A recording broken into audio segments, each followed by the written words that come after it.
कल जिस दिन अपने से यहाँ खड़ा हो जाइएगा ना, अपने से बोलिएगा तब हम बोलेंगे। चलिए बताइए कि प्राचीन भारत पर पहला विदेशी आक्रमण किसके द्वारा किया गया? किसके द्वारा किया गया? जोर से बोलो ना। किस? यूनानी, पुर्तगाली। ऑप्शन देते हैं, यूनानियों द्वारा या ईरानियों द्वारा या शकों द्वारा या कुषाणों द्वारा? ईरानियों द्वारा। किसके द्वारा?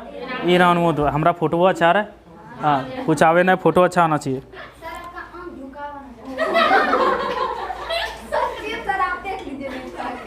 हम उधर जाएंगे तो हम देखेंगे। चलो बोलो। 16 महाजनपदों की जो जानकारी है वो किस बौद्ध ग्रंथ से प्राप्त होती है? पहले किसको आता है, पहले ऐसे बताइए तब ऑप्शन देंगे। 16 महाजनपदों की जानकारी किस बौद्ध ग्रंथ से प्राप्त होती है? ये सवाल हमने करवा दिया आपको। ऑप्शन दें। पहला है अंगुत्तर निकाय, दूसरा है महावस्तु, तीसरा है दीपवंश और चौथा है महावंश। अंगुत्तर निकाय। किससे? अंगुत्तर निकाय। अगला बोलिए कि ऋग्वैदिक पनी, ये भी क्वेश्चन लिखा है, ऋग्वैदिक पनी किस वर्ग के नागरिक थे? ऋग्वैदिक पनी किस वर्ग के नागरिक थे? ऑप्शन देता हूँ, पुरोहित, व्यापारी, लोहार या स्वर्णकार। गलत हो गया, बताओ कमल। वीडियो अपलोडेड है, देख लीजिएगा। ऋग्वैदिक पनी किस वर्ग के नागरिक थे? पुरोहित, व्यापारी, लोहार या स्वर्णकार? व्यापारी थे, व्यापारी थे। पढ़ाया हुआ क्वेश्चन है, वीडियो देख लीजिएगा। सत्यमेव जयते, सत्यमेव जयते शब्द किस उपनिषद से लिए गए हैं? मुंडकोपनिषद से। किससे?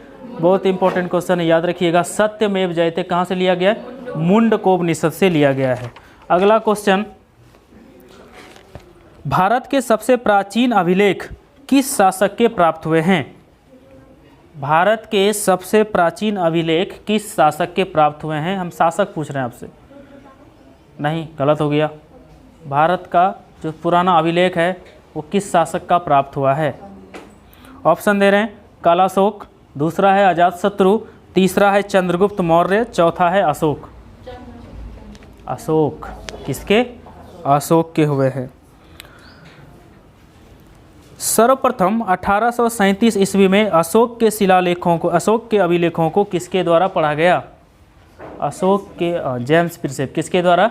जेम्स प्रिसेप के द्वारा सबसे पहले 1837 में पढ़ा गया। शतसहस्त्री संहिता, ध्यान दीजिएगा, शतसहस्त्री संहिता उपनाम किस ग्रंथ का है? किस ग्रंथ का उपनाम शतसहस्त्री संहिता है?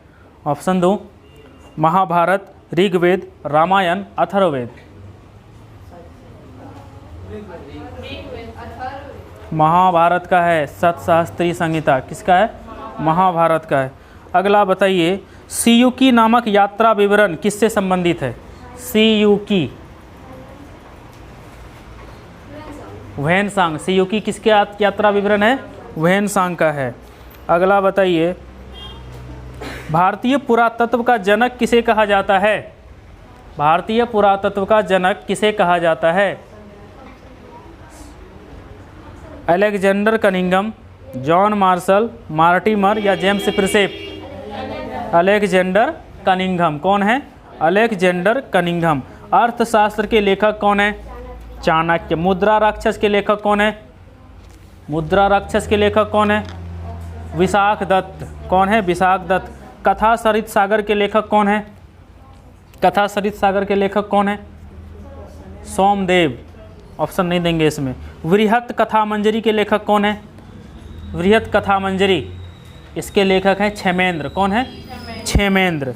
राज्याभिषेक का जो नियम दिया गया है वो किसमें दिया गया है? ऐत्रेय ब्राह्मण में, शतपथ ब्राह्मण में, गोपथ ब्राह्मण में या कौशितकी में? ऐत्रेय ब्राह्मण में। यहाँ बोर्ड पर इस जगह लिखाए थे आपको कि ऐत्रेय ब्राह्मण में राज्याभिषेक का नियम दिया गया है। हाथी गुम्फा अभिलेख के शासक कौन थे? हाथी गुम्फा अभिलेख के शासक कलिंगराज खारवेल। जूनागढ़ अभिलेख का शासक रुद्रदामन। प्रयाग स्तंभ लेख का शासक समुद्रगुप्त। कौन था? समुद्रगुप्त। और ऐहोल अभिलेख के शासक? पुलकेशिन द्वितीय। गुड। तुम्हारे पास जब इतना तुमको थोड़ा याद रहता है तो तुम थोड़ा ज़्यादा सा और मेहनत करो, याद रहेगा। बादाम जिसको जिसको याद नहीं रहता वो बादाम चिबाइए। भारत का सर्वप्राचीन धर्म ग्रंथ?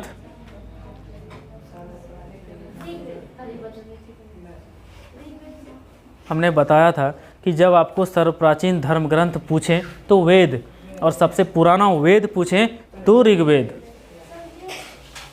सबसे प्राचीन धर्म ग्रंथ वेद, और सबसे पुराना वेद पूछे, सबसे प्राचीन वेद पूछे तो ऋग्वेद। समझ में आई बात? आगे, भारतीय संगीत का जनक कहा जाता है? बोलो बोलो बोलो। सामवेद। भारतीय संगीत का जनक सामवेद। आगे बोलिए। प्रागैतिहासिक अन्न उत्पादक स्थल मेहरगढ़ कहाँ अवस्थित है? पश्चिमी बलूचिस्तान। गुड, ठीक है। अधिक संख्या में दफनाए गए बच्चों के समाधान किस संस्कृति से प्राप्त होते हैं? जोरवे संस्कृति। बहुत अच्छा। आगे बोलते जाओ कि किस स्थल से मानव कंकाल के साथ कुत्ते का कंकाल का समाधान भी प्राप्त हुआ है? बुर्ज होम। ठीक है। नवदा टोली का उत्खनन किसने किया था? सांकलिया, एच.डी. सांकलिया। किसने? एच.डी. सांकलिया। ठीक है। किस स्थान पर प्रथम भारतीय पुरापाषाणकालीन कलाकृति की खोज हुई? बोलो बोलो। ताम्रपाषाण। ताम्रपाषाण तो कहीं है भी नहीं। पल्लवरम। कहाँ? पल्लवरम, सही है। अगला बोलिए कि पुरापाषाण मानव का मुख्य व्यवसाय क्या था? शिकार करना। क्या था? शिकार करना। प्रारंभिक पूर्ण मानव को किस नाम से जाना जाता था? क्रोमैगनन, बाद में होमोसेपियंस। भीमबेटका किसके लिए प्रसिद्ध है? भीम, हाँ, शैलचित्र, गुफाओं के शैलचित्र। देखिए धीरे धीरे पूछ रहे हैं, याद हो रहा है। आगे बताइए कि भारतीय उपमहाद्वीप में जो कृषि के प्राचीनतम साक्ष्य मिले हैं वो कहाँ से मिले हैं? मेहरगढ़ से। कहाँ से मिले हैं? मेहरगढ़ से। प्रागैतिहासिक काल का कौन सा स्थल ताम्रवती नाम से प्रसिद्ध है? अहाड़। कौन सा? अहाड़। कॉपी निकाले हैं? कॉपी बंद कर दीजिए। राख का टीला किस नवपाषाणिक स्थल से संबंधित है? राख का टीला। ऑप्शन देते हैं बूदिहाल, संगनकल्लू, कोल्डी हवा, ब्रह्मगिरी। संगनकल्लू। कौन बोले संगनकल्लू? कोमल बोले?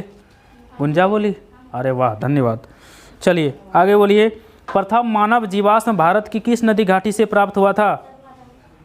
नर्मदा घाटी। बहुत अच्छा। किस स्थान से गर्त निवासों का पुरातात्विक साक्ष्य मिलता है? ऑप्शन दें राखीगढ़ी, गुफकराल, मेहरगढ़, बालाकोट। गुफकराल। कहाँ से? गुफकराल। भीमबेटका की गुफाएं कहाँ स्थित है?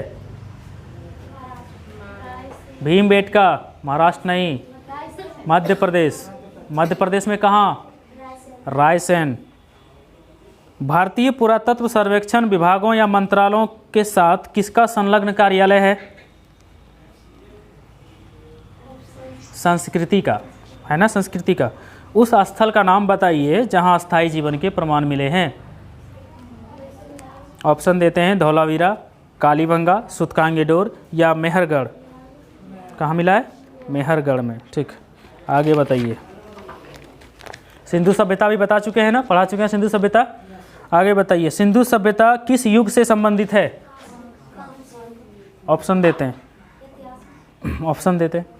प्रागैतिहासिक युग से, दूसरा आद्य ऐतिहासिक युग से, ऐतिहासिक युग से या उत्तर ऐतिहासिक युग से? आद्य ऐतिहासिक युग से। बहुत अच्छा, ठीक है। मोहनजोदड़ो में सबसे बड़ी इमारत कौन सी थी? मोहनजोदड़ो में सबसे बड़ी इमारत